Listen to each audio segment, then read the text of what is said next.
మనం కుంభరాశి వారి గురించి మాట్లాడుకుందాం. జాన్వరి 2026 ఇది మీ జీవితంలో ఒక ప్రత్యేక అధ్యాయాన్ని మొదలుపెట్టబోతోంది.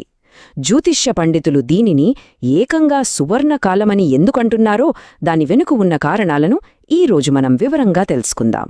చూశారు కదా, బ్రహ్మాండమైన శుభ ఫలితాలు. నిపుణులు ఈ నెలను వర్ణిస్తున్న తీరు ఇది. మాటల్లోనే ఇంత బలముందంటే మరి దీని వెనుక ఉన్న గ్రహాల బలం ఎలాంటిది? అది మన జీవితంలోని వేరువేరు అంశాల్ని ఎలా ప్రభావితం చేయబోతోందో సరే ఇప్పుడు చూద్దాం. సరే, ఈ నెలలో జరగబోయే విషయాలని పూర్తిగా అర్థం చేసుకోవాలంటే మనం ఈ 6 ముఖ్యమైన అంశాల్ని పరిశీలిద్దాం.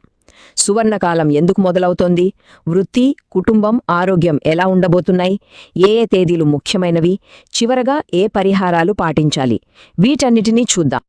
మొదటగా అసలు ఈ సువర్ణకాలం ఎందుకు ప్రారంభమవుతోంది, ఈ నెల ఎందుకు అంత ప్రత్యేకమైనదో చూద్దాం.